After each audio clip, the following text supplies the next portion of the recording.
الحمد لله نحمده ونستعينه ونستغفره ونعوذ بالله من شرور أنفسنا ومن سيئات أعمالنا.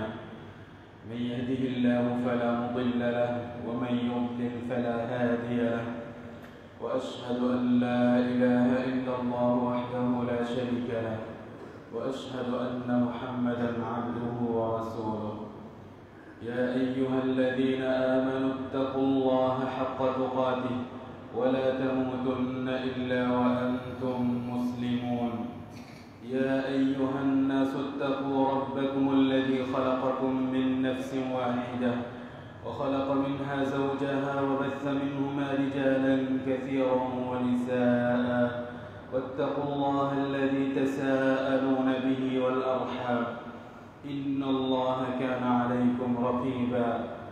يا أيها الذين آمنوا اتقوا الله وقولوا قولا سديدا يصلح لكم أعمالكم ويغفر لكم ذنوبكم، ومن يطع الله ورسوله فقد فاز فوزا عظيما. أما بعد، فإن خير الحديث كتاب الله، وخير الهدي هدي محمد صلى الله عليه وسلم، وشر الأمور محدثاتها، وكل محدثة بدعة، وكل بدعة ضلالة، وكل ضلالة في النار. উপস্থিত জামে মসজিদের মুসল্লি ভাইরা, আলোচনার পূর্বে আপনাদের সকলকে একটি বিষয়ে অবগত করতে চাই যে জুমার সালাতের পূর্বে জুমার খুতবা শ্রবণ করা এটি ইবাদত, এটি অন্য কোনো জালসা বক্তব্যের মতো নয়। তাই খুতবা চলাকালীন কেউ যদি হাসাহাসি করে কিংবা কথা বলে, অপ্রয়োজনীয় নড়াচড়া করে, তাহলে তার জুমার নেকি বাতিল হয়ে যাবে। সম্মানিত উপস্থিতি, আল্লাহ রাব্বুল আলামিন এত মহান যে তার বড়ত্ব, তার মাহাত্ম্য প্রকাশ করা মানুষের জন্য সম্ভব নয়। একমাত্র আল্লাহ তাআলাই জানেন যে তিনি কত মহান ও কত বড়। আল্লাহ তাআলার বড়ত্ব সম্পর্কে মানুষ ততটাই জানে যতটা আল্লাহ তাআলা নিজে কোরআনে কারীমে কিংবা রাসূল সাল্লাল্লাহু আলাইহি ওয়াসাল্লামের মাধ্যমে মানুষকে অবগত করেছেন। রব্বুল আলামিন যিনি এই বিশ্বকে সৃষ্টি করেছেন, অস্তিত্ব দিয়েছেন, আমাদেরকে সৃষ্টি করেছেন, তিনি কত মহান এবং তার সম্মান ও মর্যাদা কত বেশি, এ বিষয়ে আজকে আমাদের খুতবা ইনশাআল্লাহ তাআলা।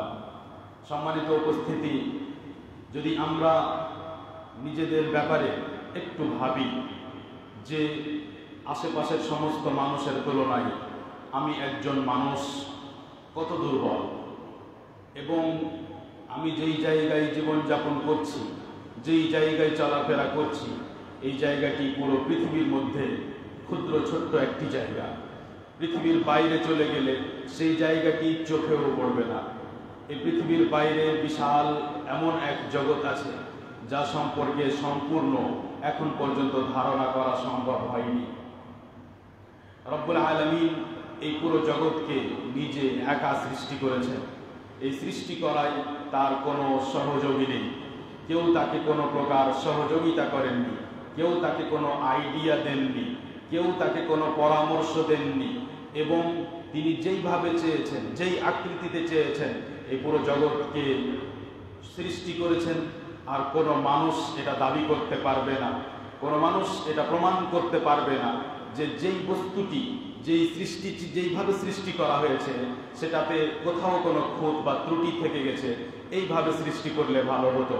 মানুষ নিজের ব্যাপারেও কিংবা আশেপাশের কোনো সৃষ্টির ব্যাপারে কথা বলতে পারবে না, আকাশ পৃথিবী সম্পর্কে কথা বলতে পারবে না।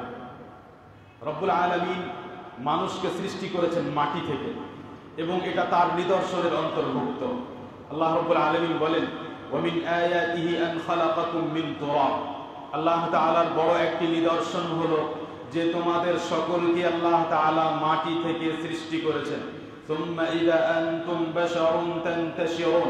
দেখো যে মাটি থেকে সৃষ্টি হওয়ার পর মাটি থেকে সৃষ্ট এই মানুষ কিভাবে একের পর এক বাড়তে আছে, কিভাবে পুরো পৃথিবীতে ছড়িয়ে পড়েছে।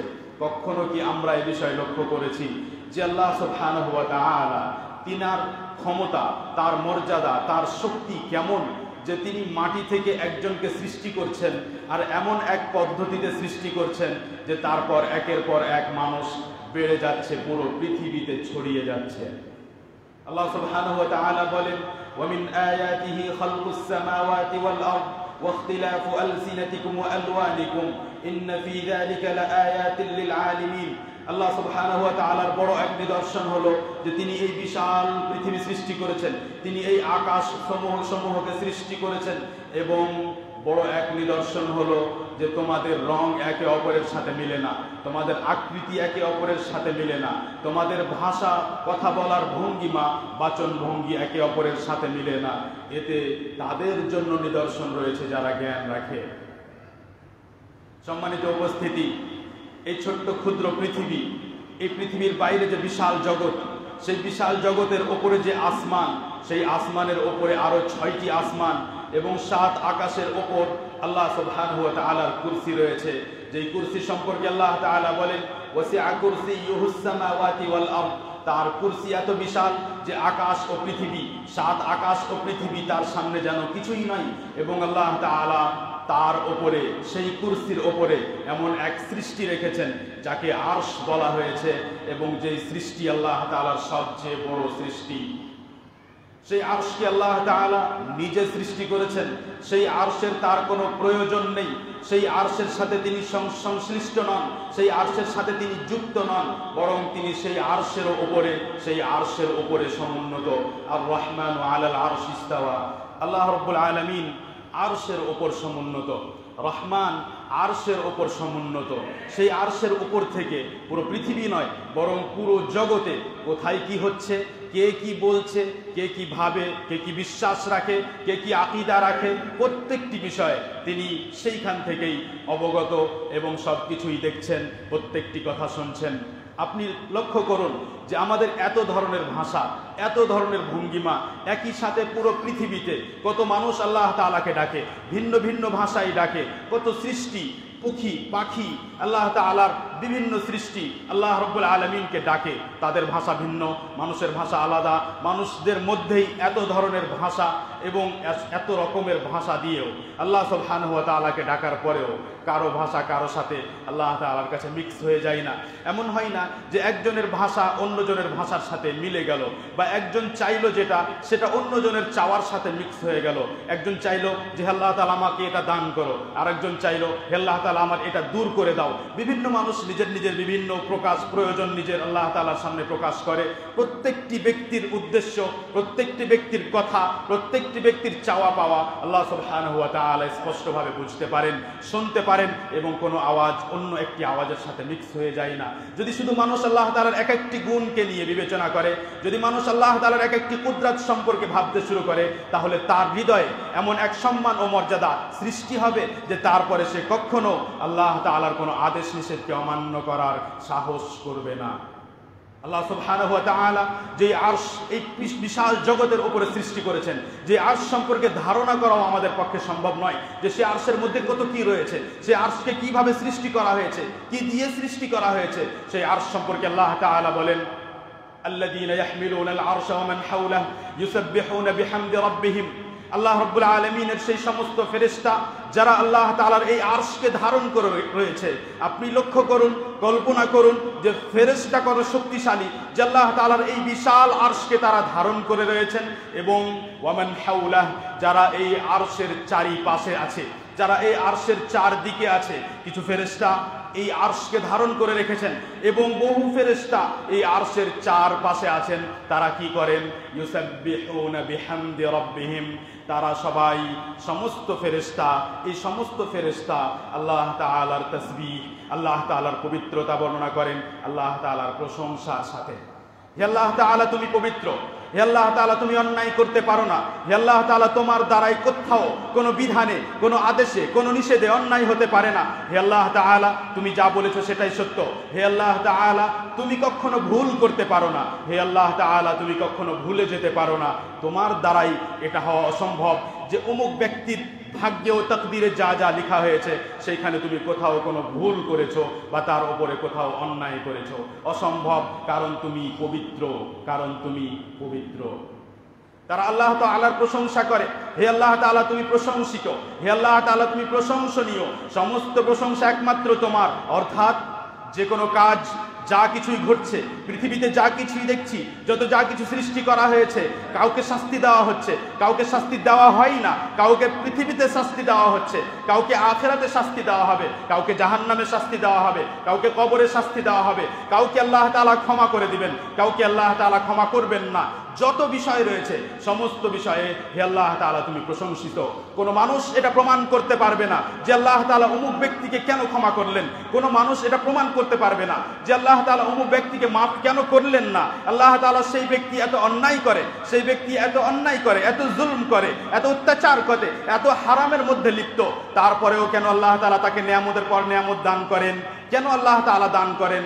আল্লাহ তাআলা যা করেন তাতে তিনি প্রশংসিত, তিনি ভুল করেননি, তিনি প্রশংসিত। তিনি তাকে এইভাবে কেন দান করেছেন একমাত্র তিনি জানেন, এবং তিনি আমাদেরকে বুঝিয়েছেন যে এই পৃথিবী আসলে এটা দেখে বিবেচনা করা যাবে না যে কাকে আল্লাহ তাআলা দান করেছেন, কাকে আল্লাহ তাআলা দান করেননি। রুজি আসলে কি, দান আসলে কি, পাওয়া আসলে কি, মানুষ এখন পর্যন্ত বুঝতেই পারেনি। আমরা যাকে রুজি মনে করি, আমরা যেই টাকা পয়সাকে সবচাইতে বড় মনে করি, অথচ আল্লাহ তাআলার কাছে এই রুজি হলো সবচাইতে নিম্ন পর্যায়ের রুজি। আল্লাহ রাব্বুল আলামিনের কাছে সবচাইতে উঁচু রিজি হলো, সবচাইতে উঁচু রিজিক হলো, সবচাইতে উঁচু রুজি হলো যে আল্লাহ তাআলা একজন বান্দাকে তার সম্পর্কে অবগত করবেন, তার ভালোবাসা তার হৃদয়ে দিবেন এবং তাকে তার ইবাদত করার তৌফিক দান করবেন। মহান আল্লাহ তাআলা যিনি আরশের উপর সমুন্নত, যার আরশের চারিপাশে ফেরেশতা, যার আরশের নিচে ফেরেশতা, এমনকি প্রত্যেক আকাশে ফেরেশতা, এমনকি 7 আকাশের উপরে আল বাইতুল মামুর, যেই আল বাইতুল মামুরে প্রত্যেকবার 70,000 ফেরেশতা প্রবেশ করেন, ইবাদত করতে থাকেন।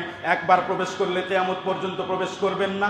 এই পুরো আকাশের মধ্যে 4 আঙ্গুল পর্যন্ত, কোন বর্ণনায় 1 কদম পর্যন্ত, 1 পায়ের জায়গা পর্যন্ত কোনো এমন জায়গা নেই যেখানে কোনো ফেরেশতা আল্লাহ তাআলার ইবাদতে মগ্ন নন। আপনি আর আমি, পুরো পৃথিবীর মানুষ, পুরো এক যুগের মানুষ, কিয়ামত পর্যন্ত যত মানুষ আসবে, এরা সবাই যদি নামাজ ত্যাগ করে দেয়, এরা সবাই যদি আল্লাহ তাআলার ইবাদত ছেড়ে দেয়, আল্লাহ তাআলার রাজত্বে কিঞ্চিত পরিমাণ ঘাটতি হবে না। সহিহ মুসলিমে বর্ণিত আবু মুসা আল-আশআরী রাদিয়াল্লাহু আনহু বলেন যে রাসূল সাল্লাল্লাহু আলাইহি ওয়াসাল্লাম বলেছেন, হিজাবুহুন নূর লাউ কাশাফাহু লা আহরাকাত সুবহাতু ওয়াজহিহি মান তাহা ইলাইহি বাসারুহু মিন খালকিহি। রব্বুল আলামিন তো হলেন এমন যে তার চেহারার সামনে, তার সামনে নূর রয়েছে, নূরের পর্দা রয়েছে, এমন নূরের পর্দা যে সেই নূরের পর্দা যদি আল্লাহ তাআলা সরিয়ে দেন, তাহলে যত দূর পর্যন্ত তার চক্ষু যাবে, যত দূর পর্যন্ত তার দৃষ্টি যাবে, তত দূর পর্যন্ত সব কিছুই জ্বলে পুড়ে ছাই হয়ে যাবে। আর এটা হবে না, কারণ আল্লাহ রাব্বুল আলামিন এমন করবেন না, কারণ যত দূর বলে কোনো কথা নেই। কারণ আল্লাহ তাআলা যদি কোনো দিকে তাকান তাহলে তার কোনো সীমা নেই, আল্লাহ তাআলার দৃষ্টি একেবারে শেষ পর্যন্ত পৌঁছে যাবে, কোনো তার সীমাই হবে না। সহিহ বুখারী ও মুসলিমে বর্ণিত আবু হুরায়রা রাদিয়াল্লাহু আনহু বলেন যে রাসূল সাল্লাল্লাহু আলাইহি ওয়াসাল্লাম বলেছেন, يقبض الله الأرض يوم القيامة ويطوي السماوات السبع بيمينه ثم يقول أنا الملك أين ملوك الأرض। কিয়ামতের দিন আল্লাহ সুবহানাহু ওয়া তাআলা অহংকারীদেরকে, আল্লাহ তাআলা দাম্ভিকতা যারা প্রকাশ করে তাদেরকে সম্বোধন করে বলবেন যে তোমরা তো পৃথিবীতে নিজেকে খুব বড় মনে করতে, তোমরা তো নিজেকে মালিক মনে করতে, তোমরা তো বিভিন্ন জায়গার রাজা হয়ে বসেছিলে, কিন্তু আজ তোমরা কোথায়? আল্লাহ তাআলা পৃথিবীকে, পুরো পৃথিবীকে নিজের মুষ্টির মধ্যে নেবেন, নিজের হাতের মধ্যে নেবেন এবং 7 আকাশকে তিনি নিজের ডান হাতে ধারণ করবেন। আর তারপর বলবেন, আমি হলাম প্রকৃত রাজা, আমি হলাম প্রকৃত বাদশাহ, আমি হলাম মালিক। আইনা মুলুকুল আরদ। পৃথিবীতে যারা রাজত্ব দাবি করত, পৃথিবীতে যারা নিজেকে মালিক ও রাজা মনে করত, তারা কোথায়? আবু শেখ রাহিমাহুল্লাহ বর্ণনা করেন, ইবনে আব্বাস রাদিয়াল্লাহু আনহুমা বলেন যে মাস-সামাওয়াতু সাব' ওয়াল আরদুনা সাব' في يد الرحمن وما فيهن وما بينهن في يد الرحمن إلا كخردلة في يد أحدكم। ইবনে আব্বাস রাদিয়াল্লাহু আনহুমা বলেন যে 7 আকাশ ও 7 পৃথিবী এবং 7 আকাশে যা কিছু আছে, 7 পৃথিবীতে যা কিছু আছে, আকাশ ও পৃথিবীর মাঝে যত যা কিছু আছে, এই সমস্ত আল্লাহ রাব্বুল আলামিনের রহমানের হাতে। তেমনি যেমন তোমাদের মধ্যে কোনো একজন ব্যক্তির হাতে সরিষার একটি দানা। কখনো আপনার হৃদয়ে আল্লাহ তাআলার এই সম্মান এসেছে? কখনো আপনি ভেবেছেন যে আমি যেই রবের ইবাদত করতে চাই না, আমি যেই রবের আদেশ নিষেধ মানতে চাই না, আমি যেই রবের দিন পালন করতে চাই না, তিনি কে আসলে? তিনি কি কাল্পনিক কেউ? তিনি কি এমন কেউ যার কোনো অস্তিত্ব নেই? জি না, তিনি হলেন তিনি যার ব্যাপারে আমরা এতক্ষণ ধরে শুনছিলাম। সেই জন্যই আল্লাহ রাব্বুল আলামিন বলেন, তুসাব্বিহু লাহুস সামাওয়াতুস সাবউ ওয়াল আরদু ওয়া মান ফীহিন। আকাশ পৃথিবীতে যত যা কিছু আছে এবং স্বয়ং আকাশ, স্বয়ং পৃথিবী, এই আকাশ ও পৃথিবীতে যত যা কিছু আছে এরা সবাই আল্লাহ তাআলার পবিত্রতা বর্ণনা করে। আপনি কখনো ভাবলেন না যে পৃথিবী পবিত্রতা বর্ণনা করে, পৃথিবী ইবাদত করে, আকাশ ইবাদত করে, আকাশ ও পৃথিবীর মাঝে যত যা কিছু আছে সবাই ইবাদত করে, আমি কি করছি? আল্লাহ সুবহানাহু ওয়া তাআলা বলেন, আলাম তারা আন্নাল্লাহা ইয়াসজুদু লাহু মান ফিস সামাওয়াতি ওয়া মান ফিল আরদ ওয়াশ-শামসু ওয়াল কমার ওয়ান নুজুমু ওয়াল জিবালু ওয়াশ-শাজারু ওয়াদ-দাওয়াবু ওয়া কাসীরুম মিনান নাস ওয়া কাসীরুন হাক্কা আলাইহিল আযাব ওয়া মান ইউহিনিল্লাহু ফামা লাহু মিন মুকরিম। আপনি কি দেখেননি যে আল্লাহ রাব্বুল আলামিনকে সিজদা করে, আল্লাহ তাআলাকে সিজদা করে যারা আকাশে আছে, যারা পৃথিবীতে আছে? সূর্য সিজদা করে, চাঁদ সিজদা করে, তারকা সিজদা করে এবং গাছপালাও সিজদা করে, পাহাড় পর্বত সিজদা করে, বহু মানুষ আল্লাহ তাআলাকে সিজদা করে। অর্থাৎ সমস্ত মানুষ করে না, বহু মানুষ আল্লাহ তাআলাকে সিজদা করে, কিন্তু বহু মানুষের উপর আল্লাহ তাআলার শাস্তি অনিবার্য হয়েছে। বহু মানুষ এমন যাদের ভাগ্যে শাস্তি লিখে দেওয়া হয়েছে, বহু মানুষ এমন যাদের ভাগ্যে বঞ্চন লিখে দেওয়া হয়েছে, তারা বঞ্চিত, তারা সিজদার তৌফিক পাবে না। তারপরে আল্লাহ তাআলা বলেন, ওয়া মান ইউহিনিল্লাহু ফামা লাহু মিন মুকরিম। যেই বান্দাকে, যেই ব্যক্তিকে আল্লাহ তাআলা অপমানিত করেন, সেই ব্যক্তিকে অন্য কেউ সম্মান দিতে পারবে না। আপনি যেটাকে সম্মান মনে করে বসে আছেন, আপনি যেই পয়সাকে বা নিজের বড়ত্বকে বা সমাজের মধ্যে যে মানুষ আপনাকে সম্মান করে আপনার পয়সার কারণে, আপনার দাপটের কারণে, আপনার পাওয়ারের কারণে, আপনি যেটাকে সম্মান মনে করে আছেন সেটা আসলে সম্মান নয়। সেজন্য আল্লাহ তাআলা বলেন, যাকে আল্লাহ তাআলা অপমানিত করেন তাকে সম্মান দানকারী কেউ নয়। এবং এর পূর্বে বললেন যে বহু মানুষ এমন রয়েছে যাদের উপর শাস্তি অনিবার্য হয়েছে। আর শাস্তি কাদের উপর অনিবার্য হয়েছে? যারা সাজদা করে না, যারা ইবাদত করে না। তার মানে হলো যারা ইবাদত করে না তারা আল্লাহ তাআলার নজরে সম্মানিত নয়, তারা অপমানিত। প্রত্যেক দিন প্রত্যেকটি মসজিদে 5 বার সেই মসজিদের আশেপাশের সমস্ত মানুষকে 5 বার করে প্রতিদিন সকালে, দুপুরে, বিকেলে, মাগরিবে, সন্ধ্যায়, রাত্রে 5 বার করে মাইক ব্যবহার করে উঁচু স্বরে মুয়াজ্জিন মসজিদ থেকে প্রত্যেকটি মানুষকে স্মরণ করায়, বলে আল্লাহু আকবার। আজানের মধ্যে 6 বার বলে আল্লাহ সবচেয়ে বড়, বলে আল্লাহু আকবার, আল্লাহ সবচেয়ে বড়। যখন মুয়াজ্জিন বলে আল্লাহু আকবার, আল্লাহ সবচেয়ে বড়, তখন আমি কিন্তু সেই শব্দকে শুনিনি, আমি সেই শব্দের প্রতি ভ্রুক্ষেপ করিনি, আমি সেই শব্দকে নিয়ে ভাবিনি। যদি আল্লাহ তাআলা সবচেয়ে বড়, তাহলে আমি কিভাবে আজানের আওয়াজ শুনেও দোকানে বসে আছি? যদি আল্লাহ সবচেয়ে বড়, তাহলে কিভাবে আমি নিজের কাজে ব্যস্ত? যদি আল্লাহ সবচেয়ে বড়, তাহলে যেই সময় আল্লাহকে সবচেয়ে বড় ঘোষণা করা হচ্ছে, কিভাবে সেই সময় আমি গুনাহে লিপ্ত? প্রত্যেক দিন মুয়াজ্জিন বলে, আশহাদু আল্লা ইলাহা ইল্লাল্লাহ, আমি সাক্ষ্য দিই যে আল্লাহ তাআলা ছাড়া কেউ ইবাদতের যোগ্য নয়। প্রত্যেক দিন 5 বার করে, তারও বেশি 10 বার করে বলা হয়। আজানের মধ্যে বলা হয় আশহাদু আল্লা ইলাহা ইল্লাল্লাহ, আমি সাক্ষ্য দিই যে আল্লাহ তাআলা ছাড়া কেউ ইবাদতের যোগ্য নয়। আমরা এই আজানের আওয়াজ, এই কথা প্রত্যেক দিন শুনি। আমি সাক্ষ্য দিই যে আল্লাহ তাআলা ছাড়া কেউ ইবাদতের যোগ্য নয়। যদি আল্লাহ তাআলা ছাড়া কেউ ইবাদতের যোগ্য নয়, তাহলে আমি, আপনি আল্লাহ তাআলার ইবাদত করলাম না কেন? প্রত্যেকদিন আজানে শুনি মুয়াজ্জিন বলে আশহাদু আন্না মুহাম্মাদার রাসূলুল্লাহ, আমি সাক্ষ্য দিই যে মুহাম্মদ আল্লাহর রাসূল।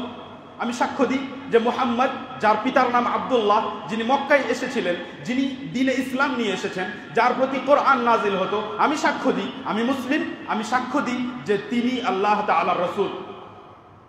আপনি যখন এই আওয়াজ শুনলেন আশহাদু আন্না মুহাম্মাদার রাসূলুল্লাহ, তখন আপনার জন্য এটা উচিত এবং নেকির কাজ যে আপনি সেটা শুনে তার সাথে সাথে আপনিও বলবেন আশহাদু আন্না মুহাম্মাদার রাসূলুল্লাহ, আযানের শব্দগুলোর সাথে সাথে বলবেন।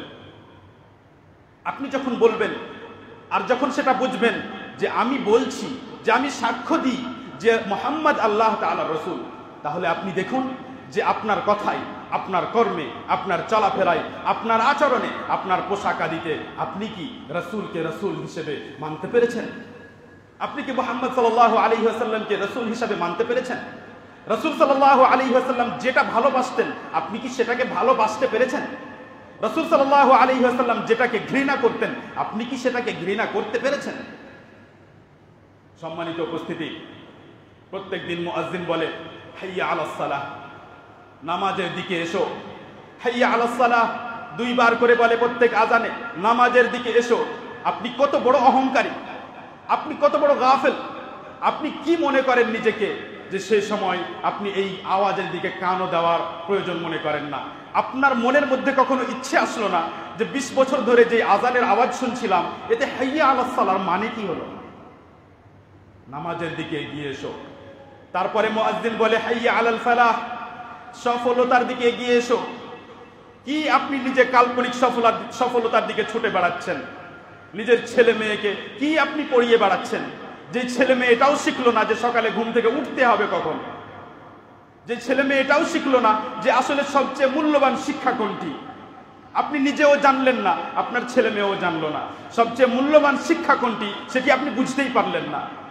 আপনার বয়স পার হয়ে যাচ্ছে, আপনি মনে করছেন যে আমি শুধু দুনিয়াবী শিক্ষা অর্জন করে নিলাম এবং আমি হয়তো চাকরি পেয়ে যাব আর আমি মূল্যবান শিক্ষা অর্জন করেছি। কিন্তু আপনি কখনো একথা বোঝার চেষ্টা করলেন না যে আসলে আল্লাহ তাআলার কাছে সফলতা কি। আপনি যে সাকসেস করে দৌড়ে বেড়াচ্ছেন সেটাকে আল্লাহ তাআলা আসলে সাকসেস বলে গণ্যই করেননি। প্রত্যেকবার আজানের মাধ্যমে প্রত্যেকটি মুসলিমকে সতর্ক করা হয়, প্রত্যেকটি মুসলিমকে সতর্ক ও সাবধান করা হয়, তাকে স্মরণ করানো হয় হাইয়া আলাল ফালাহ, সফলতার দিকে এগিয়ে এসো। যদি সফলতা চাও তাহলে তুমি বাড়িতে নয়, তাহলে তুমি স্কুলে নয়, তুমি মসজিদে আসবে। তুমি স্কুলের রুটিন এমন তৈরি করবে যে তুমি নামাজের সময়, সালাতের সময় মসজিদে আসতে পারো। আপনি এমন জায়গায় পড়ছেন, এমন জায়গায় পড়াচ্ছেন, এমন জায়গায় পড়তে নিজের ছেলে মেয়েকে দিয়েছেন যেখানে আপনার ছেলে মেয়ে জোহরের সময় কি করে আল্লাহু আ'লাম, আসরের সময় কি করে জানি না। যখন আসরের নামাজ পড়ে মানুষ বের হয় তখন আপনার ছেলে মেয়ে আসে, ফিরে আসে। সে কি নামাজের ব্যাপারে বুঝেছে? সে কি নামাজের গুরুত্ব বুঝতে পেরেছে? সে কি আল্লাহ তাআলার সম্মান নিজের মনের মধ্যে রাখতে পেরেছে? জি না। প্রত্যেক দিন সকালে আমরা সূর্যকে দেখি, দুপুরবেলায় দেখি মাথার উপরে চলে আসে, আবার কিছুক্ষণ পরে দেখি সন্ধ্যায় ডুবে যায়। এই পৃথিবীর প্রত্যেকটি বিষয়, এই পৃথিবীর প্রত্যেকটি জিনিস আমাদেরকে স্মরণ করায় যে দেখো, অহংকার করবে না। তুমি সকালে উঠেছো, দুপুরে তুমি সবচেয়ে উঁচুতে চলে যেতে পারো, কিন্তু সন্ধ্যায় তোমাকে ডুবে যেতে হবে। তুমি যেই অহংকারের কারণে, যেই যৌবনের কারণে, যেই শক্তির কারণে, যেই সম্পদের কারণে আজ মনে করো যে কে কি বলল, আল্লাহ তাআলার কি কথা, আল্লাহ তাআলা কি বলেছেন আমার শোনার প্রয়োজন নেই। এক সময় আসবে যখন শক্তি শেষ হয়ে যাবে এবং সূর্যের মতো ডুবে যেতে হবে, সূর্যের মতো ডুবে যেতে হবে, ডুবতেই হবে। আপনি যতই শক্তিশালী হন না কেন, ডুবতেই হবে আপনাকে। এবং এই সূর্যের ব্যাপারে দেখুন, যেই সূর্যের সামনে, যে সূর্যের তীব্রতার সামনে, যেই সূর্যের শক্তি ও ক্ষমতার সামনে, যেই সূর্যের আলোর সামনে আমাদের মানুষের পুরো পৃথিবীর কোনো শক্তিই নেই। সেই সূর্য সম্পর্কে সহিহ মুসলিমে বর্ণিত আবু যার আল গিফারি রাদিয়াল্লাহু আনহুকে রাসূল সাল্লাল্লাহু আলাইহি ওয়াসাল্লাম একদিন সন্ধ্যাবেলায় জিজ্ঞেস করলেন, সূর্য ডুবে গেল। নবী সাল্লাল্লাহু আলাইহি ওয়াসাল্লাম জিজ্ঞেস করলেন, আবু যার, তুমি কি জানো যে যখন সূর্য ডুবে যায় তখন এই সূর্য যায় কোথায়? বললেন যে না, আমি তো জানি না, আল্লাহ এবং তার রাসূল ভালো জানেন। রাসূল সাল্লাল্লাহু আলাইহি ওয়াসাল্লাম বললেন, ইন্না হাযিহি তাজরি হাত্তা তানতাহি ইলা মুস্তাকাররিন লাহা তাহতাল আরশ। এই সূর্য চলতে থাকে, চলতে চলতে আরশ এর নিচে তার নির্দিষ্ট জায়গায় পৌঁছে যায়। ফাতাফিরু সাজিদা, তারপরে এই সেজদা, এই সূর্য সেজদারত হয়ে যায়। হাদিস সহিহ মুসলিম। রাসূল সাল্লাল্লাহু আলাইহি ওয়াসাল্লাম বললেন যে এই সূর্য যখন ডুবে যায় তখন আরশের নিচে গিয়ে সেজদায় লুটিয়ে পড়ে এবং সেজদায় পড়ে থাকে। ওয়ালা তাজালু কাযালিক হাত্তা ইউকালা লাহা ইরতাফিই ওয়ারজিই মিন হাইথু জিত। এইভাবে সেজদায় পড়ে থাকে, সেজদারত অবস্থাতেই থাকে যতক্ষণ না তাকে মহান আল্লাহ বলেন, যতক্ষণ পর্যন্ত তাকে মহান আল্লাহ তাআলা না বলেন যে তুমি উঠো। উঠো, আবার যাও যেখান থেকে গতকালকে উদিত হয়েছিলে, আবার যাও সেইখান থেকে উদিত হও। সম্মানিত উপস্থিতি, আল্লাহ সুবহানাহু ওয়া তাআলা পূর্বের মানুষদের ব্যাপারে আমাদেরকে সতর্ক করেছেন যে তোমরা যে গাফলাতির জীবন যাপন করছো, দিন ছেড়ে দিয়ে বেদিন হয়ে কোরআন ও হাদিসের পরোয়া না করে আলেম ওলামাকে একদিকে সাইডে রেখে দিয়ে তোমরা যেই বেদিনীর জীবন যাপন করছো, এমন হতে পারে যে হঠাৎ তোমাদের উপর শাস্তি আসবে। আফা আমিনা আহলুল কুরা আন ইয়াতিয়াহুম বাসুনা বায়াতান ওয়া হুম নাঈমুন। এই গ্রামবাসীরা কি নিরাপদ মনে করে? এই গ্রামবাসীদের ভয় হয় না যে রাত্রে যখন ঘুমাবে তখন তাদের উপর তোমার রবের কোনো শাস্তি চলে আসবে? আওয়া আমিনা আহলুল কুরা আন ইয়াতিয়াহুম বাসুনা দুহা ওয়া হুম ইয়ালআবুন। নাকি এই গ্রামবাসীরা নিরাপদ মনে করে যে সকালবেলা যখন বেলা উঠবে তখন তাদের ওপর কোনো শাস্তি আসবে, তারা যখন আমোদ ফুর্তি করবে? ভয় করা উচিত, আল্লাহ তাআলাকে ভয় করা উচিত। যদি একজন মানুষের হৃদয়ে এ কথা প্রবেশ করে যে আমার কাছে আল্লাহ তাআলা ছাড়া বড় কেউ নেই, বড় কিছুই নেই, তার কথা সবার আগে, তার আদেশ সবার আগে, তাহলেই সে একমাত্র আল্লাহ তাআলার ইবাদত করবে এবং তাকে ভালোবাসবে। আল্লাহ তাআলা তৌফিক দান করুন।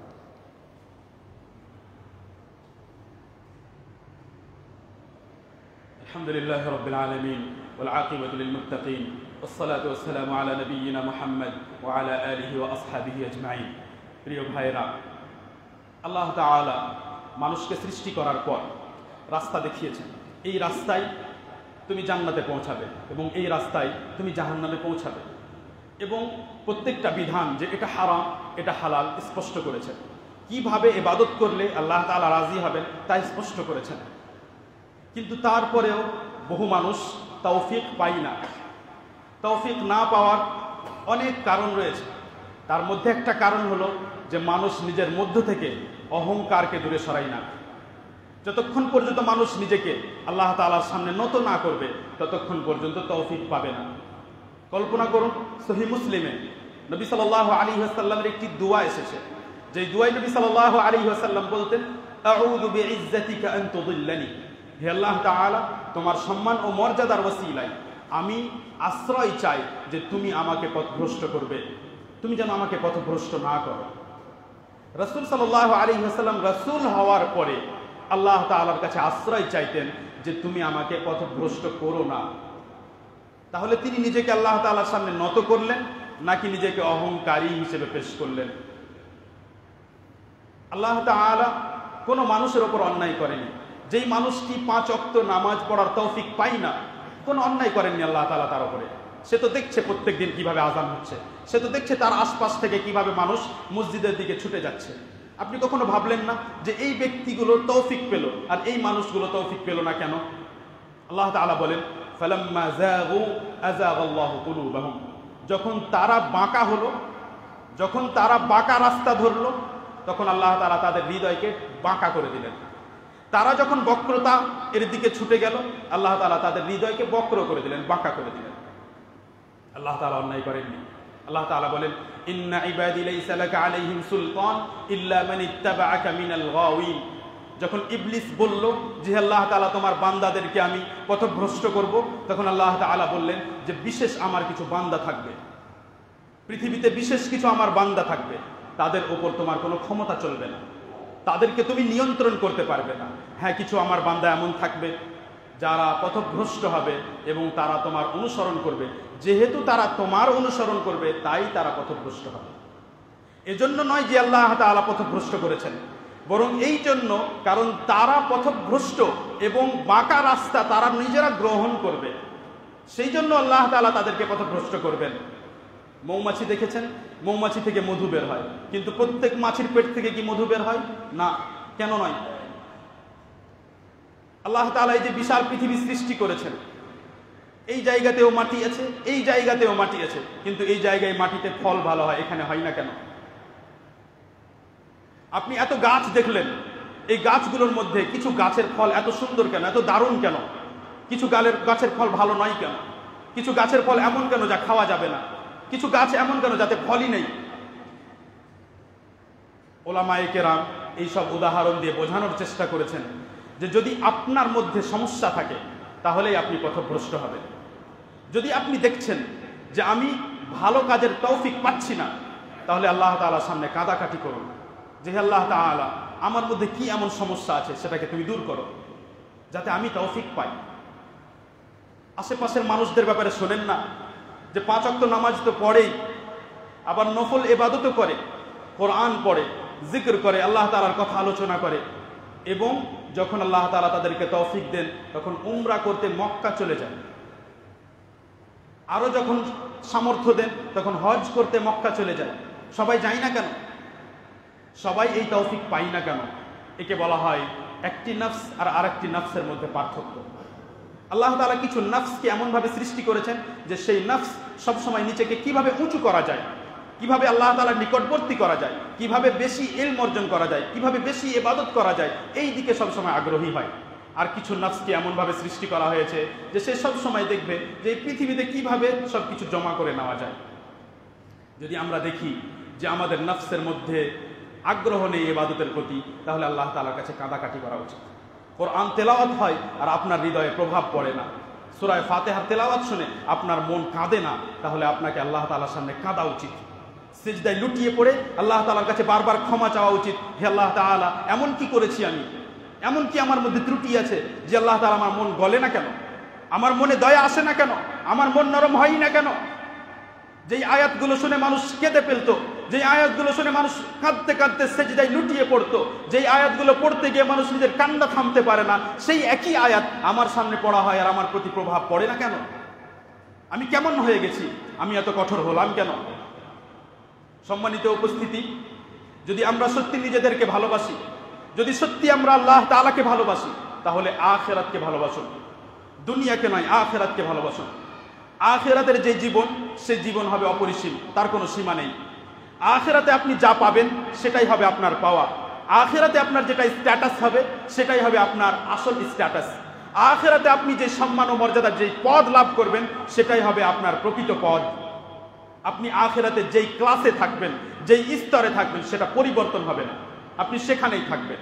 পৃথিবীতে আপনি যেই পদ পেয়েছেন সেটা পরিবর্তন হতে পারে। আজকে আপনি অনেক উঁচু স্থানে আছেন, কালকে নাও থাকতে পারে, কিন্তু আখিরাতে যেটা ফয়সালা হবে সেটাই হবে চূড়ান্ত।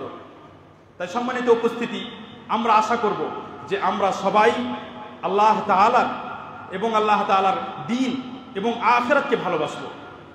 আখিরাতকে যদি কেউ ভালোবাসে তাহলে সে নিজেই ছুটাছুটি করবে যে আমি কি করলে জান্নাতে নিজের পদ, নিজের স্থান উঁচু করতে পারবো। ইবনুল কাইয়্যিম রাহিমাহুল্লাহ কিয়ামতের দিন মানুষকে 18 শ্রেণীতে ভাগ করেছেন। 18টা মানুষের শ্রেণী থাকবে। এই শ্রেণীগুলোর মধ্যে এক শ্রেণী হলো যারা শুধু গুনাহ করেছে, তারপরের শ্রেণী হলো যারা গুনাহ আর নেকি মিক্স করেছে, তারপরের শ্রেণী হলো যারা শুধু নেকি করেছে, মাঝে মধ্যে গুনাহ করেছে কিন্তু তওবা করেছে, তার চাইতে উঁচু শ্রেণী হলো যারা গুনাহ করা থেকে সবসময় বাঁচতে থেকেছে। এইভাবে স্তর উঁচু হতে থাকবে।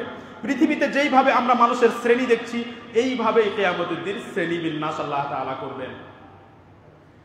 শেষের দিকে বলি যে এই পৃথিবীতে প্রত্যেক এলাকায়, প্রত্যেক মসজিদের আশেপাশে, প্রত্যেক গ্রামে কিছু আল্লাহ তাআলার বিশেষ বান্দা রয়েছে, যাদেরকে রাতের অন্ধকার, বৃষ্টি, ঠান্ডা কোনো কিছুই বাধা দেয় না। তারা কষ্ট হলেও ছাতা নিয়ে, অন্ধকারে টর্চ নিয়ে মসজিদে উপস্থিত হয়। আপনি যদি সত্যি নিজেকে ভালোবাসেন তাহলে এই মানুষগুলোর সাথে বন্ধুত্ব করুন।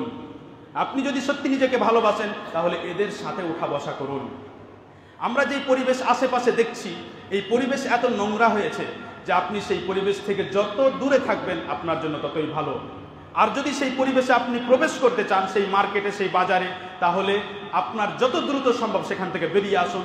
আর না হয় মানুষকে যতটা সম্ভব সাবধান করুন, দাওয়াত দিন, হারাম থেকে নিষেধ করুন। এবং সবশেষে যদি সত্যি আমরা নিজেদেরকে ভালোবাসি তাহলে একে অপরের সাথে মিলেমিশে, ভাই ভাই হয়ে, সবাই যেহেতু মুসলিম, আমরা সবাই একে অপরের সাথে মিলেমিশে সবাই মিলে যেন চেষ্টা করি যে সঠিক ইলম কোথায় আছে, নিখুঁত জ্ঞান কোথায় আছে, কোরআন ও হাদিসের ভিত্তিক সঠিক ইলম কোথায় আছে, কোথায় পাওয়া যাবে সেইখান থেকে অর্জন করি। বিভিন্নভাবে সঠিক ইলম অর্জন করার চেষ্টা করি। আমাদের মধ্যে যে কঠোরতা, আমাদের মধ্যে যে আল্লাহ তাআলার ভালোবাসা নেই, তার মূল কারণ যে আমরা আল্লাহ তাআলা সম্পর্কে জানিই না। কোনো মানুষ যে আল্লাহ তাআলা সম্পর্কে জানবে জানতে থাকবে, বুঝতে থাকবে, সে আল্লাহকে ভালোবাসবে না, এটা অসম্ভব। শেষে আল্লাহ তাআলার কাছে দোয়া করি, হে আল্লাহ তাআলা আমাদের সকলের হৃদয়কে তুমি পরিবর্তন করো। হে আল্লাহ তাআলা আমাদের সকলের হৃদয় তোমার দুই আঙ্গুলের মাঝে রয়েছে। তুমি চাইলেই একজন বেনামাজিকে নামাজি করতে পারো, তুমি চাইলে একজন ফাসিককে মুমিনে পরিণত করতে পারো। আল্লাহ তাআলা তুমি আমাদের সকলকে হেদায়েত দান করো। হে আল্লাহ আমাদের মধ্যে যারা এখনো পথভ্রষ্ট, যারা এখনো হারামে লিপ্ত, যারা এখনো দ্বীনকে ভালোবাসতে পারছে না, তাদের মধ্যে তুমি দ্বীনের ভালোবাসা দাও। যারা এখনো মনে করে যে দ্বীনে ইসলামের চাইতে আরো অন্যান্য কিছু বড় আছে, তাদের চিন্তাধারা পরিবর্তন করো। হে আল্লাহ তাআলা আমাদের মধ্যে যারা অসুস্থ তাদেরকে পূর্ণ সুস্থতা দান করো। আমাদের মধ্যে যারা ঋণগ্রস্ত তাদেরকে ঋণ মুক্ত হওয়ার তৌফিক দান করো, তাদেরকে ঋণ মুক্ত করো। হে আল্লাহ তাআলা আমাদেরকে বিভিন্ন বিপদ আপদ থেকে মুক্তি দান করো, এবং যারা বিপদগ্রস্ত তাদের থেকে সেই বিপদকে দূরীভূত করো। আল্লাহুম্মা সাল্লি ওয়া সাল্লিম ওয়া বারিক আলা নবিয়িনা মুহাম্মদ ওয়া আলা আলিহি ওয়া আসহাবিহি আজমাইন। আসসালামু আলাইকুম।